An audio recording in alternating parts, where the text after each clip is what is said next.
हाँ जी नमस्कार। आज की इस वीडियो में टॉपिक आपको बोर्ड पे दिख रहा होगा, बैटरी चार्जिंग विधि। बैटरी क्या है? तो सेलों का जो समूह है वो बैटरी है और अपने पास में बैटरी को चार्ज करने के लिए कौन कौन सी विधि, कौन कौन से मेथड अपन काम में लेते हैं। तो आज की जो वीडियो का जो टॉपिक है वो मेन टॉपिक है चार्जिंग की विधि। अपन को कौन से सेल को या कौन सी टाइप की बैटरी को चार्ज करने की आवश्यकता होती है। तो अपने पास में यदि अपन केवल बैटरी की ही परिभाषा देखें,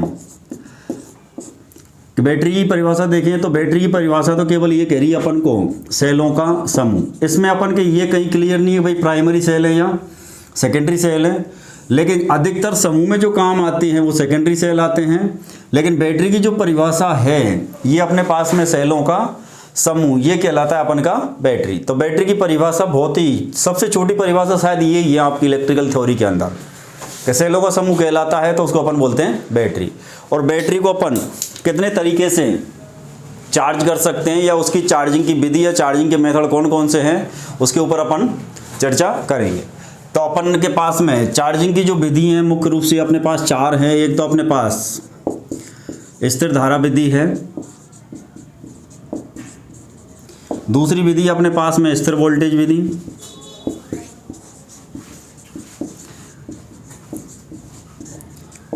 तीसरी विधि अपने पास में एक ट्रिकल चार्जिंग विधि, ट्रिकल चार्जिंग।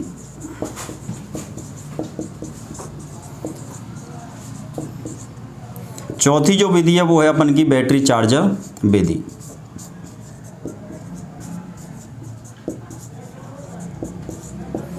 तो ये अपने पास मुख्य रूप से ये विधि हैं। एक और अपने पास पांचवी विधि आएगी जिसकी भी अपन चर्चा करेंगे, वो है अपन की बूस्ट चार्जिंग विधि।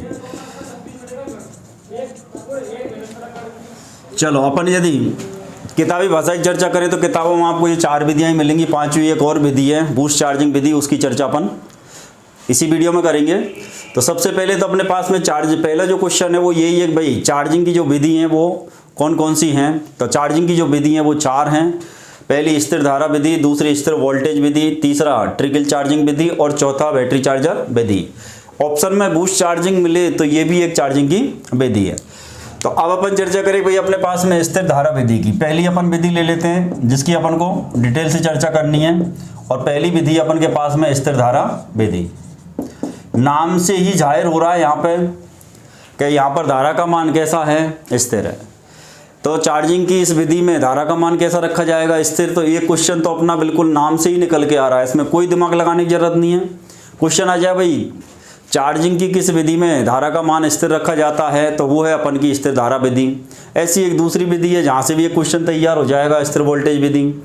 तो कौन सी विधि में वोल्टेज का मान स्थिर रखा जाएगा, उस विधि का नाम है स्थिर वोल्टेज विधि।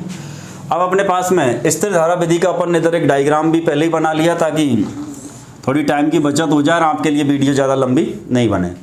स्थिर करंट या स्थिर धारा जो विधि है अपने पास में, इस विधि में अपन देखें तो एक तो हो गया इनपुट। अब कोई भी बैटरी अपने पास में, यदि कोई भी बैटरी या अपन ले लेंगे भाई सेकेंडरी सेल, क्योंकि पुनर्आवेशित या पुनः जो रिचार्ज होते हैं या चार्जिंग जो होती है वो केवल और केवल सेकेंडरी सेल की होती है। प्राइमरी सेलों को अपन वापस से चार्ज नहीं कर सकते। सेकेंडरी सेल या अपन से पूछ ले वो बैटरी, किसी के भी बारे में अपन से पूछें, इनको चार्ज करने के लिए या चार्जिंग जो धारा होती है वो एसी होती है या डीसी होती है। तो हमेशा याद रखना अपने पास बैटरी के चार्जिंग में हमेशा जो धारा काम में आती है वो कौन सी आती है, डीसी धारा काम में आती है। बैटरी को चार्ज करने के लिए, बैटरी को आवेशित करने के लिए कौन सी धारा उपयोग की जाती है, तो वो धारा अपन की डीसी, डायरेक्ट करंट या दिष्ट धारा। डीसी को ही अपन क्या बोलते हैं, डायरेक्ट करंट, या इसी को अपन बोलते हैं दिष्ट धारा।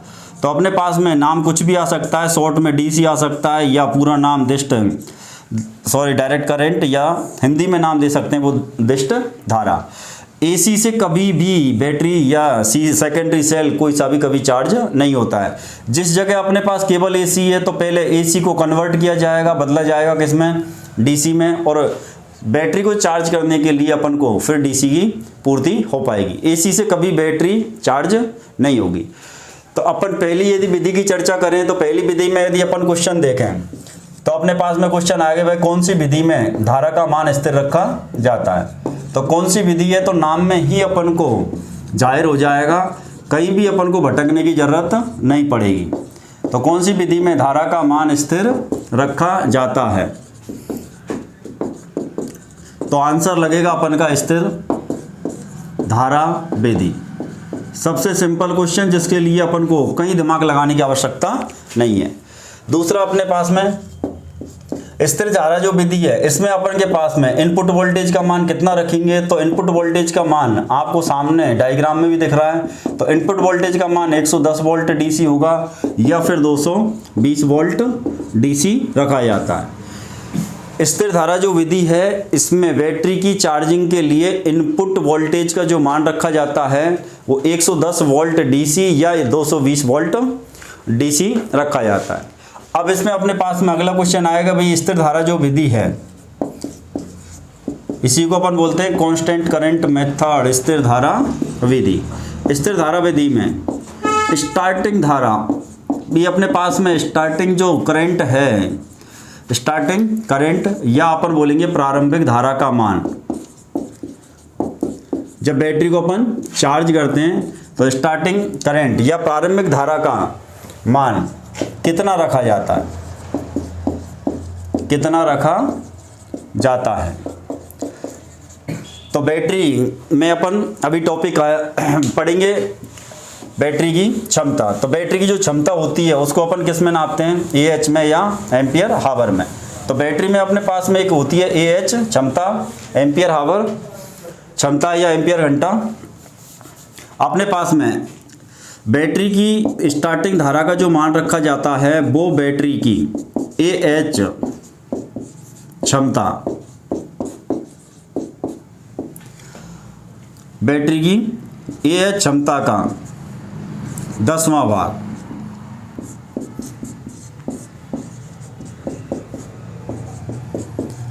कौन सी विधि में, स्थिर धारा विधि में जब अपन बैटरी को चार्ज करेंगे तो उस बैटरी को कितना करंट दिया जाता है, उस बैटरी को कितना करंट या कितने एम्पियर की धारा दी जाती है। तो स्थिर धारा विधि में स्टार्टिंग करंट, प्रारंभिक जो धारा का मान है वो कितना रखा जाएगा, तो बैटरी की AH क्षमता, एम्पियर हावर क्षमता, AH को अपन लिखते हैं, AH होता है अपन का एम्पियर हावर,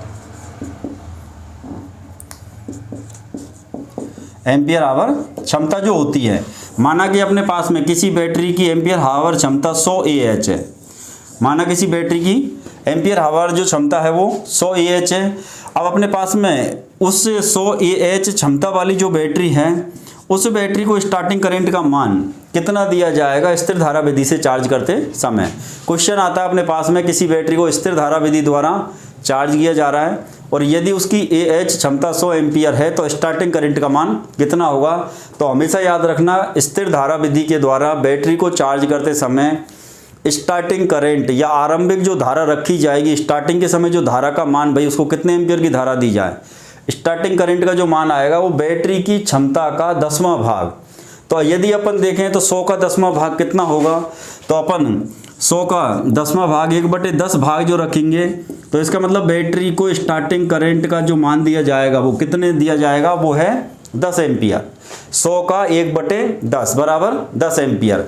अब अपन ने माना हुआ मान रख दिया यहाँ 100, अपन को एग्जाम में 100 की जगह मान लो वो दे दे भाई बैटरी की एम्पियर हावर क्षमता 60 है, बैटरी की एम्पियर हावर क्षमता 100 है, 200 है, 300 है, XYZ यहाँ वैल्यू कुछ भी आए, यहाँ जो वैल्यू होगी उसकी जो एम्पियर हावर जो क्षमता होगी, उस एम्पियर हावर क्षमता का 1/10 भाग उसकी स्टार्टिंग धारा का मान रहेगा। तो स्थिर धारा विधि में बैटरी को चार्ज करते समय स्टार्टिंग धारा का मान, स्टार्टिंग धारा या उसको अपन बोलेंगे प्रारंभिक चार्जिंग जो धारा का मान है वो कितना रखा जाएगा, तो वो रखा जाएगा बैटरी की AH क्षमता का 1/10 भाग। अब AH का पूरा नाम है एम्पियर हावर क्षमता। यदि माना कि अपन ने किसी बैटरी की एम्पियर हावर क्षमता 100 है तो उसकी स्टार्टिंग धारा का मान 10 एम्पियर। यहाँ तक बात समझ में आ गई होगी। अब अपन यदि स्थिर धारा का यदि अपन और आगे चर्चा करें तो स्थिर धारा विधि में उपयोग जो लिया जाएगा ये कहाँ लिया जाएगा, और ये 1/, सॉरी यहाँ पे भी थोड़ा सा और अपन चर्चा कर लें। 1/10 जो भाग रखा जाएगा ये कब तक रखा जाएगा, तो आधी बैटरी चार्ज होने तक। बैटरी जब तक 50% चार्ज नहीं होगी, 50% चार्ज होने तक कितना भाग रखा जाएगा, तो उसकी AH क्षमता का 1/10 भाग। ये भी अपने को यहाँ ही पढ़ना है। अगला यदि अपन क्वेश्चन देखें, भाई स्थिर धारा विधि का उपयोग कब किया जाता है। इस विधि तो है, लेकिन इस विधि का उपयोग अपन कब करेंगे या किस कंडीशन में अपन स्थिर धारा विधि को उपयोग में लेंगे। तो अपने पास में जब 2 या 2 से अधिक हों, 2 या 2 से अधिक बैटरी। भाई बैटरी तो है अपने पास में, सेलों का समूह तो बैटरी है, लेकिन 2 या 2 से अधिक बैटरी श्रेणी क्रम में जुड़ी हों या संयोजित हों,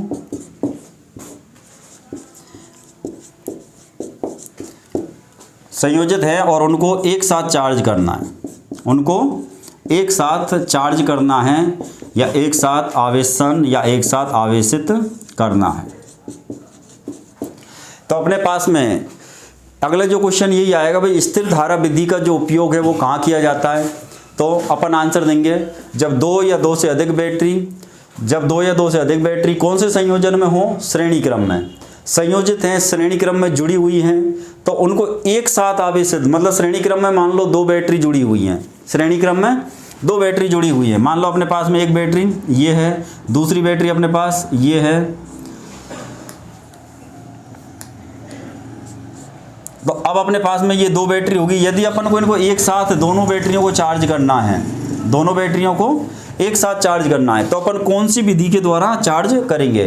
क्वेश्चन हो सकता है अपन को इस तरीके से डायग्राम बना के भी दे दे, भाई निम्न प्रकार से या चित्र में दर्शाई गई बैटरियों को किस विधि के द्वारा चार्ज किया जा सकता है। अब अपन चित्र में दी गई जो बैटरी हैं उनको पहले तो पहचानेंगे, भाई ये श्रेणी संयोजन में है या समांतर संयोजन में है, सीरीज कनेक्शन है या इनका पैरेलल कनेक्शन है। तो अपन को पहले इनकी पहचान करनी है। और श्रेणी क्रम में अपन पहले भी पढ़ चुके हैं, भाई श्रेणी क्रम में धारा का मान हमेशा एक समान रहता है। धारा का मान कैसा होता है, एक समान। तो उसी पॉइंट से यहीं अपन को बात पकड़नी है कि श्रेणी क्रम में जो बैटरी जुड़ रही है धारा का मान एक समान रखना रहेगा यहाँ पे। और धारा का मान एक समान कौन सी विधि में रहेगा, तो वो है स्थिर धारा विधि। तो श्रेणी क्रम में जुड़ी हुई बैटरियों को एक साथ चार्ज करने के लिए कौन सी विधि है, तो स्थिर धारा विधि। तो ये इस विधि में अपने पास में, इस विधि में नुकसान क्या है, अपने पास में यदि सर्वाधिक शक्ति का यदि अपव्यय हो रहा है, जो फालतू में खर्च होती है, तो सर्वाधिक शक्ति का जो अपव्यय है वो भी किस विधि के अंदर होता है, तो सर्वाधिक शक्ति का अपव्यय भी स्थिर धारा विधि के अंदर ही होता है। अब स्थिर धारा विधि में शक्ति का अपव्यय कैसे होता है, इस बात को अपन समझेंगे डायग्राम के द्वारा। तो इधर आ जाए अपने पास में, ये एक बैटरी है, अपन के पास यहाँ भी एक बैटरी अपन और जोड़ सकते हैं। तो ये अपने पास हो जाएंगी 2 या 2 से अधिक बैटरी कौन से क्रम में जुड़ी हुई हैं, ये श्रेणी क्रम में जुड़ी हुई हैं। 2 या 2 से अधिक बैटरी कौन से क्रम में होगी, है श्रेणी क्रम में। अब इन बैटरियों को चार्ज करना है तो विद्युत धारा की कौन सी विधि अपन काम में लेंगे, तो विद्युत धारा चार्जिंग की कौन सी विधि अपन काम में लेंगे, तो चार्जिंग की जो विधि है वो है अपन की स्थिर धारा विधि। तो अब इसमें अपन समझें कि यहाँ स्थिर धारा विधि में पहला क्वेश्चन तो यहीं से है कि स्थिर धारा विधि में चार्जिंग इनपुट वोल्टेज का मान कितना रखा जाता है, तो वो रहेगा 110 या 220 वोल्ट। दूसरा अपने पास में ये सर्किट है या स्विच लगे हुए, इस स्विच को अपन जैसे ही ऑन करेंगे तो ये परिपथ पूरा क्लोज बंद परिपथ हो जाएगा और बंद परिपथ में निर्धारित मान की धारा प्रवाहित होने लगेगी। अब अपने पास यहाँ से धारा चलेगी, ये फ्यूज है, परिपथ की सुरक्षा का काम करता है या परिपथ की ओवर करंट से सुरक्षा करता है। इधर अपने पास में ये ए से जो लगा हुआ है ये अपना एमीटर है, तो अपने पास यहाँ लगा हुआ है एमीटर, और एमीटर जो दिखाता है वो धारा का मान दिखाता है। इधर अपने पास में 2 बैटरी श्रेणी क्रम में जुड़ी हुई है। इधर दूसरी तरफ देखें तो इससे नीचे वाले पोर्शन में अपने पास में ये लैंप लगे हुए हैं और लैंपों के भी सभी लैंपों के अलग अलग क्या लगे हुए हैं, स्विच।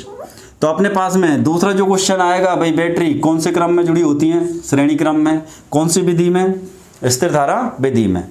अब यहाँ पे अपने पास यदि देखें अपन तो ये लैंप हैं, ये लैंप के फिलामेंट है और ये स्विच है।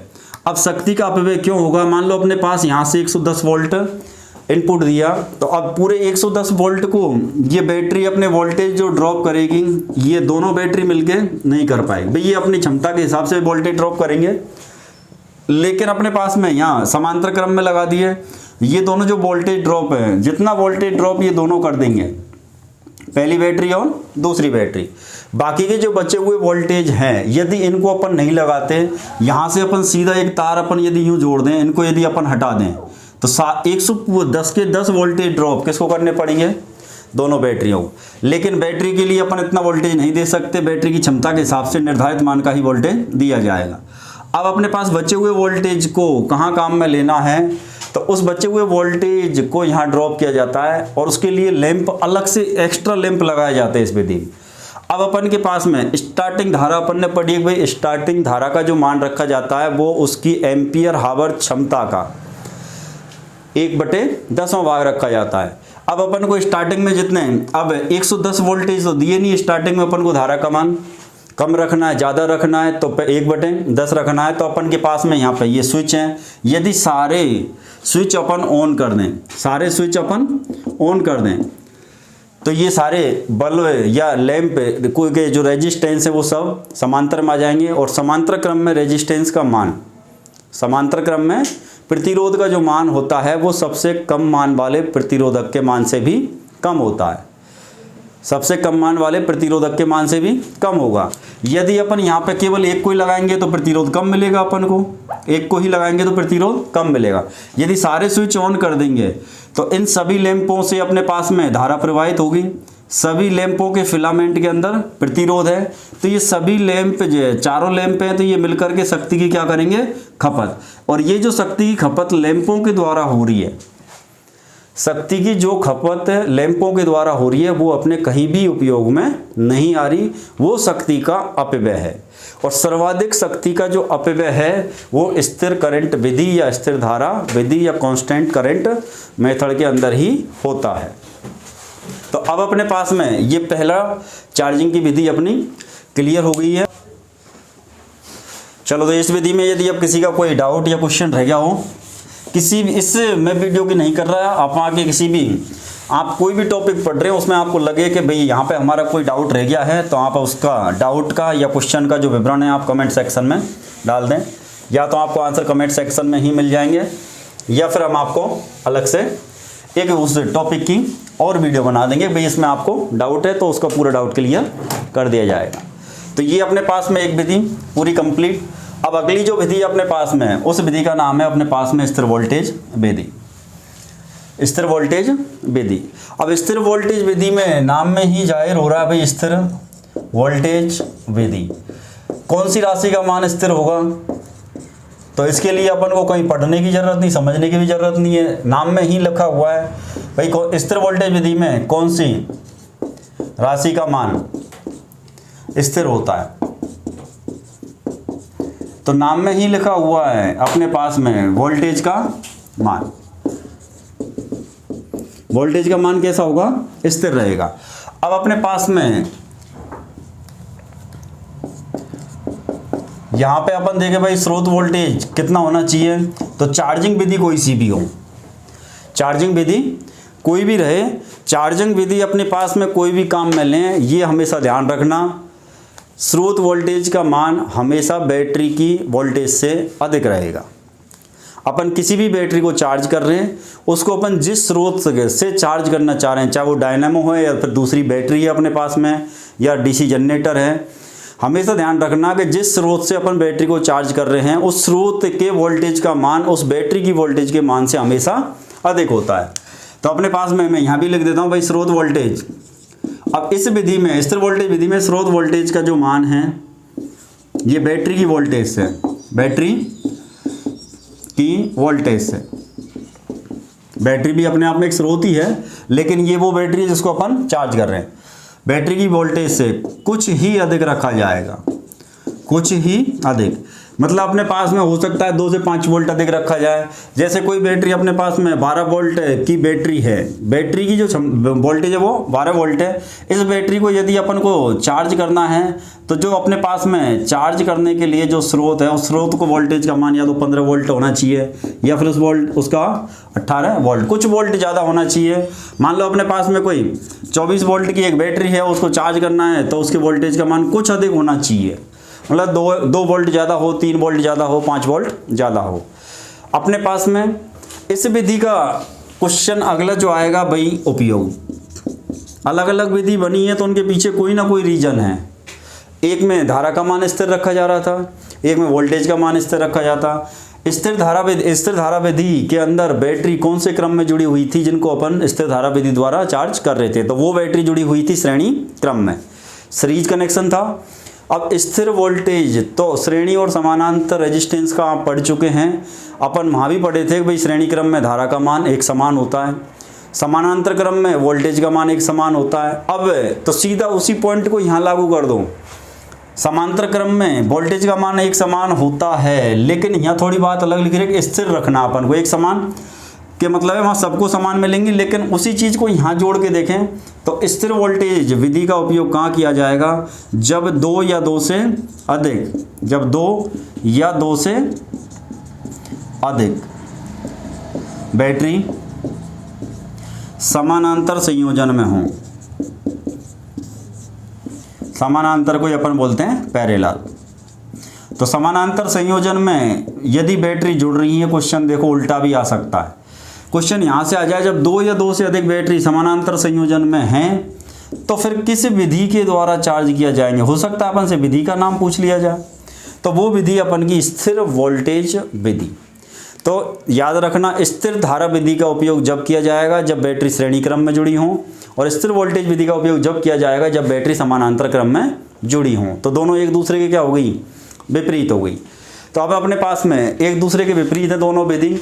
इस विधि में अपने पास ज़्यादा नहीं है, ये अपने का एक सर्किट दिखा दिया स्थिर वोल्टेज विधि का। इसका डायग्राम समझें तो यहाँ पे अपने पास स्विच है, मान लो ये बैटरी 6 वोल्ट की है, तो अपन यहाँ पे जो स्रोत लगाएंगे, स्रोत का चार्जिंग स्रोत का वोल्टेज है वो 8 वोल्ट हो सकता है या 10 वोल्ट हो सकता है, मतलब कुछ वोल्ट ज़्यादा रखनी है बैटरी की वोल्टेज से।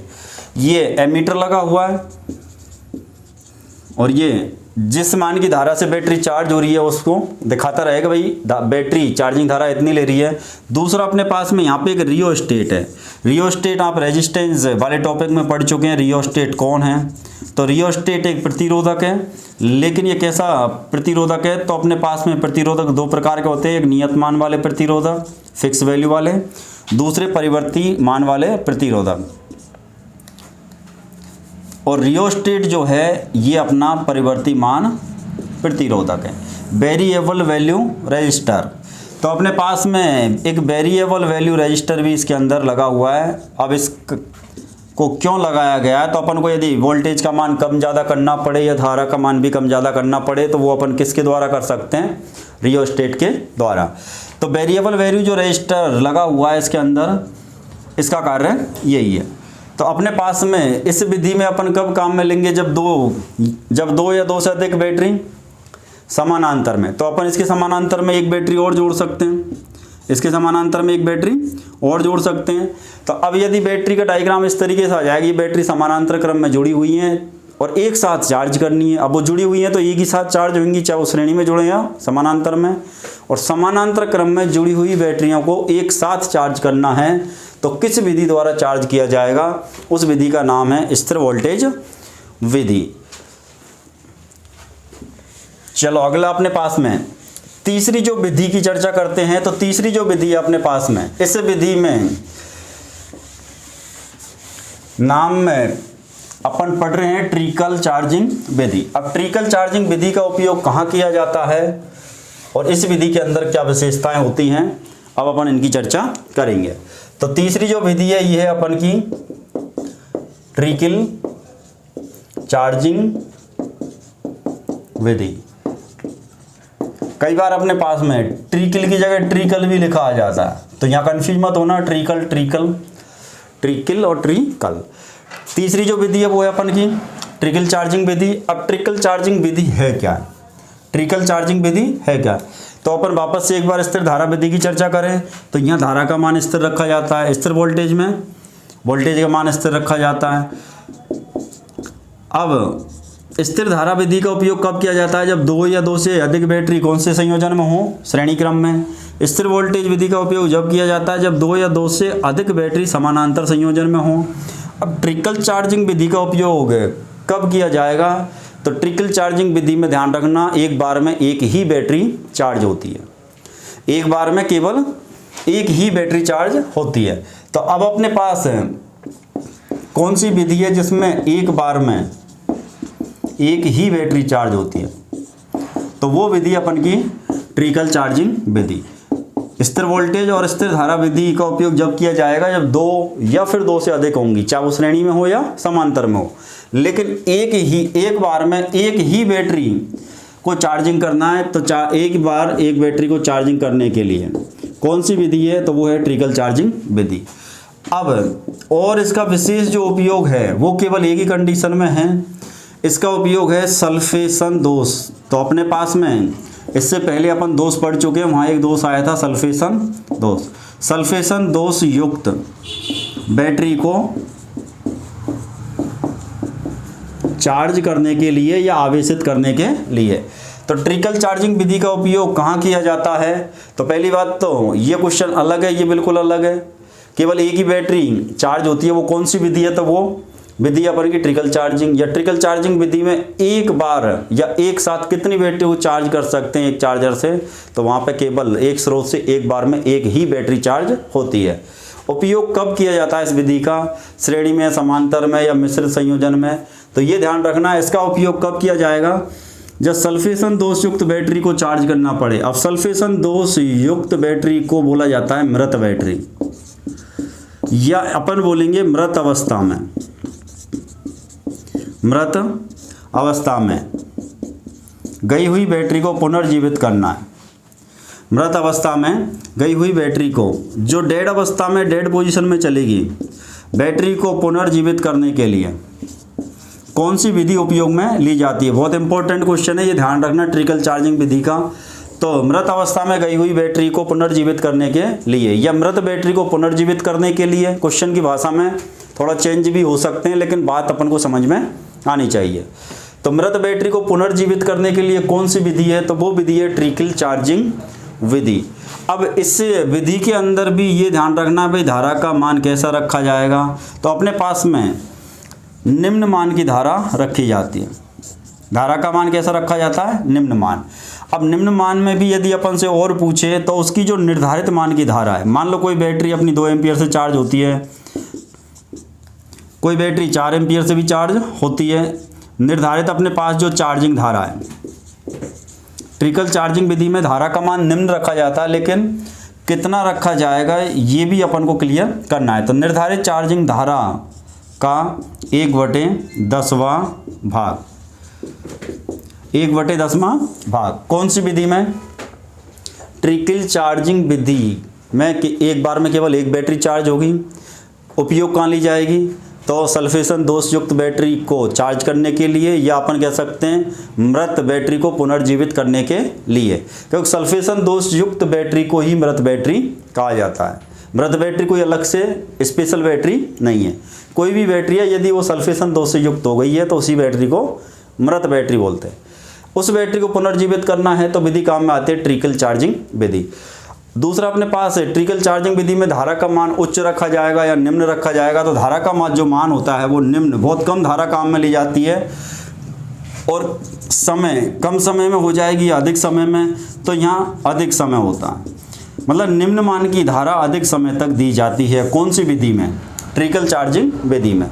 ये बहुत इंपॉर्टेंट है, इसको ध्यान रखना। ट्रिकल चार्जिंग विधि में होता है, ऑप्शन अपन को मिलेंगे निम्न मान की धारा, ऑप्शन बी मिलेगा उच्च मान की धारा, ऑप्शन सी मिलेगा निम्न मान, समय का निम्न मान या निम्न मान का समय लिया जाएगा। दूसरा डी ऑप्शन मिलेगा समय का मान उच्च रखा जाएगा। तो अपन को वो सारे आंसर छांटने जो सही हैं। सही आंसर क्या है?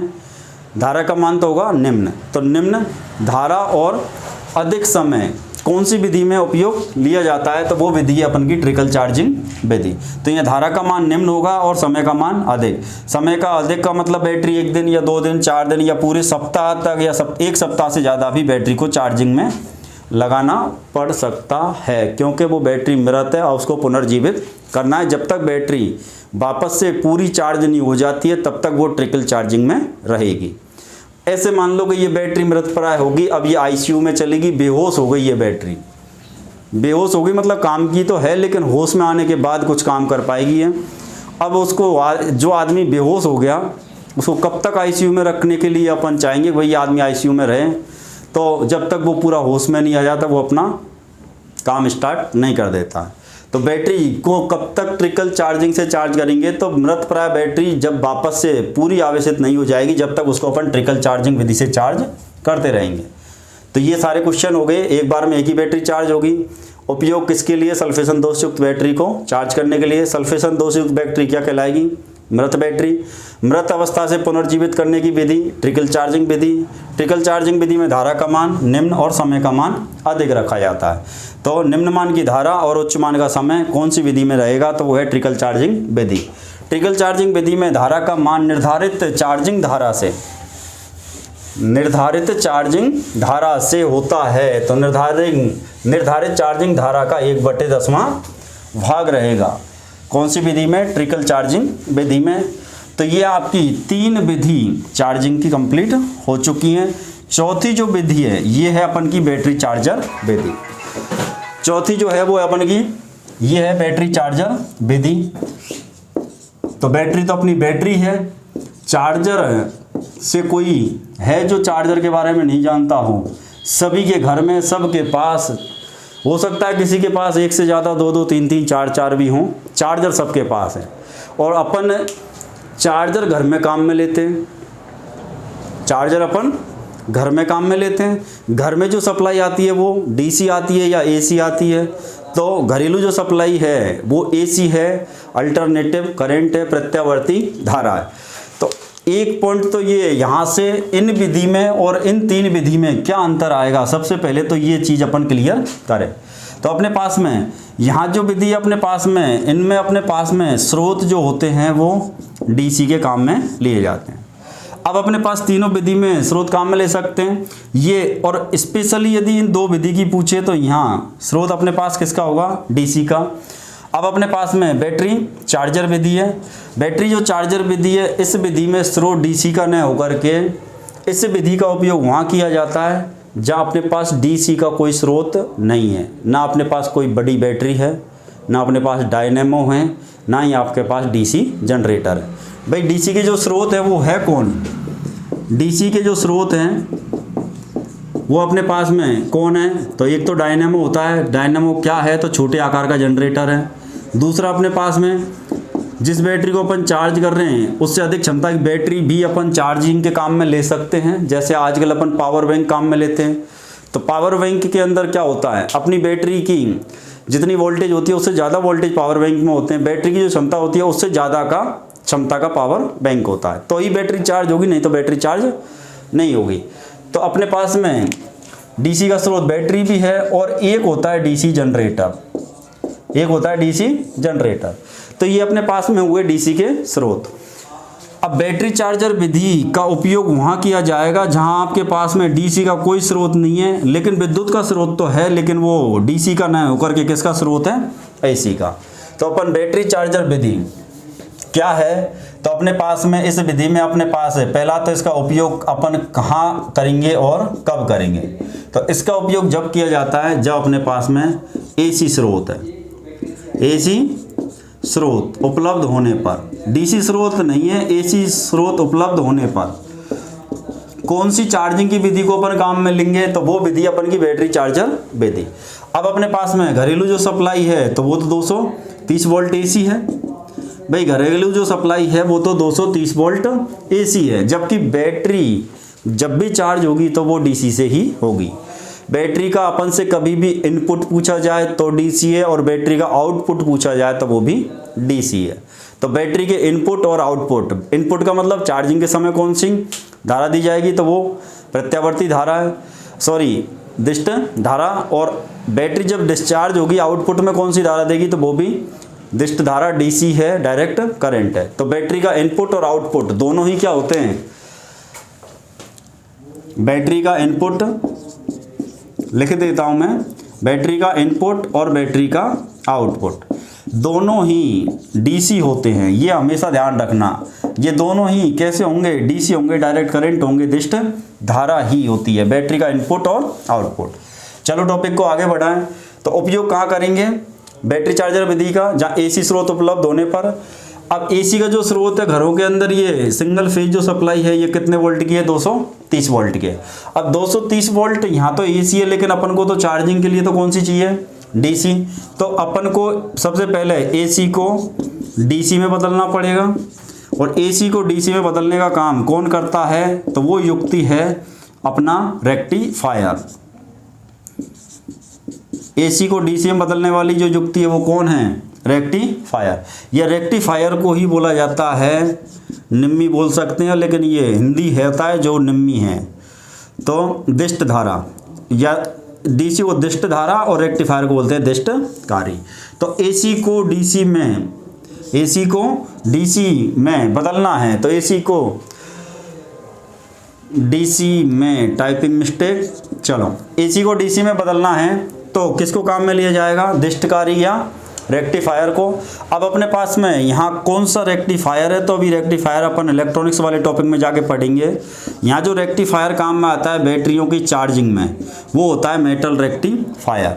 मेटल को अपन हिंदी में धातु बोलते हैं, तो अपने पास में ये ऐसे भी आ सकता है, धात्विक दिष्टकारी, धात्विक दिष्टकारी। अब ये धात्विक जो दिष्टकारी होता है ये कोई और नहीं है, ये अपने पास होता है जिसका नाम है एससीआर। और एससीआर का जो पूरा नाम है, एससीआर का पूरा जो नाम है वो होता है silicon control rectifier. Silicon control rectifier. तो अपने पास में बैटरी की चार्जिंग में रेक्टिफायर तो काम में आ रहा है, रेक्टिफायर तो काम में आ रहा है, लेकिन वो रेक्टिफायर कौन सा होता है, तो उनको अपन बोलते हैं मेटल रेक्टिफायर। या फिर मेटल रेक्टिफायर मान लो अपन को ऑप्शन में नहीं मिला, मेटल रेक्टिफायर अपन को ऑप्शन में नहीं मिला, तो फिर अपन को मिलेगा एससीआर। एससीआर का अपन को मान ले शॉर्ट नाम मिल गया तो अपन आंसर दे देंगे। लेकिन यदि एससीआर का अपन से पूछ लिया जाए भाई पूरा नाम क्या है, एससीआर ऑप्शन में नहीं है, एससीआर ऑप्शन में नहीं है, तो बैटरी चार्ज करने के लिए कौन सा रेक्टिफायर काम में लेते हैं, तो वो है सिलिकॉन कंट्रोल रेक्टिफायर। तो सिलिकॉन कंट्रोल रेक्टिफायर या एससीआर। और कई बार एक क्वेश्चन आता है कि एससीआर या सिलिकॉन कंट्रोल रेक्टिफायर का दूसरा नाम क्या है, तो वो है अपन का थायरिस्टर। तो इसका एससीआर का दूसरा नाम, एससीआर का यदि अपन से पूछे भाई दूसरा नाम क्या है, तो एससीआर को ही बोला जाता है थायरिस्टर। तो यहाँ पे अपने पास क्लियर हो गया होगा बैटरी चार्जर। तो चार्जर अपन सब घर में काम में लेते हैं, इसी बात से समझ लो। तो घर में काम में लेते हैं तो इस विधि को अपन ऐसी जगह काम में लेंगे जहाँ स्रोत डीसी का नहीं है, एसी का है। जबकि बैटरी का इनपुट और आउटपुट दोनों डीसी है, बैटरी को चार्ज कर रहे हैं, इसका मतलब बैटरी को इनपुट दे रहे हैं। इनपुट देने के लिए डीसी की आवश्यकता है, जबकि घर में 230 वोल्ट एसी है। इस एसी को डीसी में बदलना है तो ज़रूरत पड़ती है दिष्टकारी या रेक्टिफायर की। और बैटरी को चार्ज करने के लिए कौन सा रेक्टिफायर उपयोग में लिया जाता है, तो वो है मेटल रेक्टिफायर, या इसी को अपन बोलेंगे धात्विक दिष्टकारी। ये यदि ऑप्शन में नहीं मिला तो अपन को ऑप्शन मिलेगा एससीआर। एससीआर जरूर नहीं है शॉर्ट में मिले, इसका पूरा नाम मिल सकता है सिलिकॉन कंट्रोल रेक्टिफायर। हो सकता है ये अपन को एससीआर भी नहीं मिले, सिलिकॉन कंट्रोल रेक्टिफायर भी नहीं मिले, तो फिर अपन को इसका उपनाम दूसरा नाम मिलेगा थायरिस्टर। दूसरा नाम क्या मिलेगा, थायरिस्टर। अब अपन के पास जो बैटरी होती है वो 230 वोल्ट, यदि अपन एसी को डीसी में अपन बदल दें तो 230 वोल्ट बैटरी को आवश्यकता नहीं होती डीसी की, बैटरी की अपनी क्षमता के अनुसार वोल्टेज की आवश्यकता रहेगी। अब वहाँ पे अपन को जो आवश्यकता रहेगी, तो पहला आइटम तो अपन को एक रेक्टिफायर की जरूरत पड़ी। दूसरा, इस विधि में अपन को दूसरी जो आवश्यकता रहेगी वो रहेगी एक ट्रांसफार्मर की। ट्रांसफार्मर बोले तो परिणाम मित्र, परिणाम मित्र, जिसको अपन गांव में डीपी बोलते हैं। तो अपने पास में ट्रांसफार्मर या परिणाम मित्र, और कौन सा परिणाम मित्र है तो ये भी मैं यहाँ क्लियर कर देते हैं। चार्जर में बैटरी के जो चार्जर होते हैं उनमें हमेशा स्टेप डाउन, या इसको अपन बोलेंगे अपचाई परिणामित, अपचाई परिणामित। तो स्टेप डाउन परिणाम मित्र या अपचाई परिणाम मित्र किस में लगा होता है? बैटरी चार्जर विधि में जो चार्जर उपयोग लेंगे, तो चार्जर के अंदर एक तो रेक्टिफायर होता है, उस रेक्टिफायर का काम तो होता है एसी को डीसी में बदलना। दूसरा अपन को 230 वोल्ट बैटरी को चार्ज करने के लिए ज़रूरत नहीं है, मान लो 6 वोल्ट की ज़रूरत है, 12 वोल्ट की या 24 वोल्ट।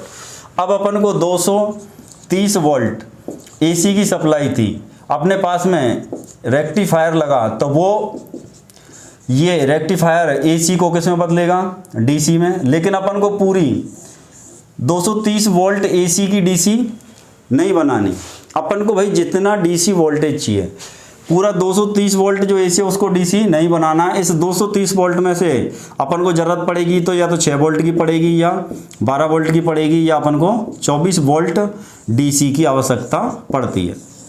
भाई बैटरी को चार्ज करने के लिए पूरे 230 वोल्ट की ज़रूरत नहीं है, बैटरी को चार्ज करने के लिए 6 वोल्ट डीसी या 12 वोल्ट डीसी या 24 वोल्ट डीसी चाहिए। लेकिन यहाँ तो सप्लाई जो इनपुट आ रही है घर के अंदर वो 230 वोल्ट है। अब इस 230 वोल्ट को 6 वोल्ट या 12 वोल्ट या 24 वोल्ट जितने की अपन को आवश्यकता है उतनी वोल्टेज में बदलने के लिए काम में लेते हैं अपन ट्रांसफार्मर और कैसा? Step down. तो ये 230 वोल्ट को पहले 6 वोल्ट में बदलेगा, 12 में या 24 में। लेकिन 6 12 जो 24 वोल्टेज हैं वो कौन से हैं? एसी हैं। लेकिन उस एसी वोल्ट को डीसी में बदलने का काम कौन करेगा? रेक्टिफायर।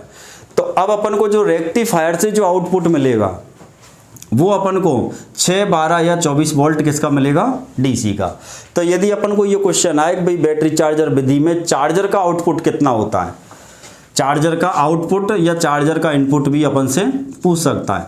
तो चार्जर का यदि इनपुट पूछे तो इनपुट तो होगा 230 वोल्ट एसी, और यदि अपन से आउटपुट की बात करें तो आउटपुट 6 वोल्ट भी हो सकता है, 12 वोल्ट भी हो सकता है, 24 वोल्ट भी हो सकता है। लेकिन ये ध्यान रखना हमेशा डीसी ही रहेगा। 6 12 24 में से कोई भी हो सकता है लेकिन डीसी रहेगा। ऐसा नहीं है कि इनपुट 230 वोल्ट है तो आउटपुट भी 230 वोल्ट डीसी मिलेगा, ऐसा कभी नहीं है, ऐसा कभी नहीं है। तो अपने पास में ये यहाँ तक आपका पूरा टॉपिक क्लियर हो गया होगा। इसके अलावा अपन को धारा का जो मान रखा जाता है बैटरी चार्जर विधि में, तो धारा का जो मान होता है, धारा का मान रखा जाता है 3 एम्पियर या 6 एम्पियर या 12 एम्पियर। तो बैटरी चार्जर विधि में अपन से धारा वोल्टेज के यदि मान पूछें तो ये बहुत सारे मान हैं यहाँ पे। एक तो चार्जर का इनपुट वोल्टेज, तो इनपुट वोल्टेज तो रहेगा 230 volt, output voltage 6 volt DC हो सकता है, 12 वोल्ट हो सकता है, 24 वोल्ट डीसी हो सकता है। अब आउटपुट अपने पास में धारा का मान जो रहेगा वो कितना रहेगा? तो आउटपुट की धारा तो डीसी है, उस डीसी धारा का जो मान रहेगा वो 3 एम्पियर 6 एम्पियर या 12 एम्पियर की धारा ये निकालेगा। जितनी अपन को आवश्यकता है उतनी धारा पर अपन इसको सेट कर सकते हैं। अब अपन के पास में धारा का मान, निर्धारित मान की जो धारा लेनी है, तो बैटरी जो चार्जर होता है उसके अंदर क्या लगे होते हैं? रेगुलेटर। अपने पास में इन रेगुलेटर की संख्या 2 होती है, एक धारा का कंट्रोल करने के लिए और दूसरा वोल्टेज का कंट्रोल करने के लिए। यदि अपन देखें तो ये पूरा चार्जर इस टाइप से होता है, जहाँ पर अपने पास में एक तो एमीटर लगा होता है, दूसरा अपने पास वोल्ट मीटर लगा होता है। इसके अलावा अपने पास में 2 क्या लगे होते हैं? रेगुलेटर। एक अपने पास में रेगुलेटर एम्पियर का और दूसरा रेगुलेटर वोल्टेज का। तो एम्पियर के वोल्टेज से तो अपन धारा का मान जितनी अपन को आवश्यकता है 3 का है, तो इस तरीके से यहाँ पे निशान बने रहेंगे। मान लो यहाँ पे 6 है, इधर अपने पास 3 है, इधर अपने पास 12 है। ये वोल्टेज का रेगुलेटर है, इधर मान लो 3 वोल्ट है, इधर अपने पास में 6 वोल्ट है, इधर अपने पास 12 वोल्ट है। तो जितनी अपन को आवश्यकता है धारा या वोल्टेज की, उसको नियंत्रण, रेगुलेटर को ही हिंदी में नियंत्रक बोलते हैं अपन। तो नियंत्रक जो लगते हैं या रेगुलेटर जो लगते हैं वो 2 लगते हैं, एक धारा को नियंत्रण करने के लिए, दूसरा वोल्टेज को। अब बैटरी चार्जिंग में कितनी धारा जा रही है या कितना वोल्टेज जा रहा है इसका पता लगाने के लिए एक तो अपन ने इससे चार्जर के अंदर क्या लगा होता है? एमीटर, और एक लगा होता है वोल्ट मीटर। ये एमीटर और वोल्ट मीटर कौन सी धारा का मान दिखाते हैं? एसी का इनपुट वाली का या डीसी का आउटपुट वाली का। तो ये आउटपुट में जो धारा जा रही है, चार्जर से आउटपुट में जो धारा जा रही है जो बैटरी को जाएगी, इनपुट में तो एसी आ रही है आउटपुट में जो धारा जा रही है वो डीसी है, तो ये एमीटर भी डीसी धारा का मान जो आउटपुट में जा रहा है उसको दिखाएगा, जो चार्जिंग धारा है अपनी, और चार्जिंग में वोल्टेज कितने जा रहे हैं उसको अपन का वोल्ट मीटर। तो इस बैटरी चार्जर में एक एमीटर, एक वोल्ट मीटर, दो रेगुलेटर होते हैं, एक धारा को नियंत्रण करने के लिए, दूसरा वोल्टेज के नियंत्रण करने के लिए। दो यहाँ टर्मिनल लगा देंगे अपने पास में, जिस पे एक पे निशान रहेगा प्लस का, दूसरे पे माइनस का। अब बैटरी को जब चार्ज करना होता है तो अपने पास में बैटरी में दो टर्मिनल रहेंगे, एक माइनस और एक प्लस। प्लस वाले से तार अपन जोड़ेंगे सीधा प्लस से, और माइनस वाले से अपन तार जोड़ेंगे माइनस से। बैटरी चार्जिंग में ये हमेशा ध्यान रखना, प्लस का तार प्लस से, धन का तार धन से, या धन सिरे को धन से और ऋण सिरे को ऋण से ही जोड़ना है। अब अपन को यदि यहाँ भी भूल जाएं तो ये जो प्लस से या धन सिरे की जो सप्लाई आएगी, इस तार का जो रंग रहेगा ये तो कैसा रहेगा डीसी में लाल, और ऋण सिरे से जो सप्लाई ऋण सिरे को जो सप्लाई आएगी वो कौन से तार से आएगी, काले से। तो दो तरह के रंग हैं, लाल और काला। लाल वाला जो तार है उसको तो अपन किससे जोड़ेंगे, धन टर्मिनल से। काला वाला जो तार है उसको अपन जोड़ेंगे ऋण टर्मिनल से। तो ये अपने पास में बैटरी चार्जर विधि और बैटरी चार्जर विधि के सारे क्वेश्चन हो गए यहाँ तक। फिर भी कोई डाउट रहा हो तो मैं बार बार कहता हूँ कमेंट सेक्शन में डालना नहीं भूलें। अब एक विधि अपने पास में बूस्ट चार्जिंग विधि। बूस्ट चार्जिंग विधि क्या होती है, तो अपने पास में यदि अपन किसी बैटरी को चार्ज कर रहे हैं और वो बैटरी अपनी चार्ज तो हो रही है लेकिन बहुत ही धीमे हो रही है, बैटरी चार्ज तो हो रही है लेकिन बहुत धीमे हो रही है, तो अब अपन को एक तो अपन ने पढ़ा ट्रिकल चार्जिंग विधि और एक होती है बूस्ट चार्जिंग विधि। बैटरी को यदि अपन को जल्दी से चार्ज करना है तो अपन काम में लेते हैं बूस्ट चार्जिंग विधि। बूस्ट चार्जिंग विधि में यही ध्यान रखना है अपन को धारा और समय का मान। तो ट्रिकल चार्जिंग विधि से उल्टे हैं यहाँ। ट्रिकल चार्जिंग विधि में धारा का मान अपन ने निम्न रखा था और समय का मान अधिक, लेकिन बूस्ट चार्जिंग विधि में धारा का मान उच्च रहेगा। धारा का जो मान रहेगा वो उच्च रहेगा और समय का जो मान रहेगा वो निम्न, या अपन बोलेंगे अल्प समय। और इस अल्प समय का मतलब 10-20 मिनट नहीं है। तुमने कभी देखा होगा तो भाई बैटरी को शॉर्ट लगाना है तो शॉर्ट लगेगा तो वो 10-20 मिनट के लिए अपन उससे सप्लाई नहीं देंगे, केवल अपन को टच करना है, केवल अपन को टच करना है। तो अब अपने पास में बूस्ट चार्जिंग विधि में ज़्यादा कोई क्वेश्चन नहीं है। बूस्ट चार्जिंग जो विधि है इसमें केवल ये दो पॉइंट ही अपन को याद रखने हैं कि भाई बूस्ट चार्जिंग विधि में धारा का मान उच्च रखा जाता है और वोल्टेज का मान निम्न या अल्प समय के लिए, या किस विधि में अल्प समय के लिए बैटरी को धारा दी जाती है वो बूस्ट चार्जिंग विधि है। तो इस टाइप से अपने पास में बैटरी चार्जिंग की 4 विधि हैं। चारों विधि के सारे टॉपिक्स अपने और क्वेश्चंस क्लियर हो गए होंगे। और वीडियो में यदि कहीं कोई डाउट रहे तो आप लिखना मत भूलो, इस चीज़ को मैं आपको बार बार बोल रहा हूँ। और यदि वीडियो अच्छी लगती हो तो आप YouTube पर इनको देखते भी हो तो लाइक भी किया करो और शेयर भी कर दिया करो। बुरी लगे तो आप हमको कमेंट सेक्शन में बताया करो भाई कि हमको इस टाइप से यदि वीडियो और बने तो अच्छी बनेगी, तो हम आपको उस टाइप से वीडियो बना के देंगे। और तब तक के लिए नमस्कार।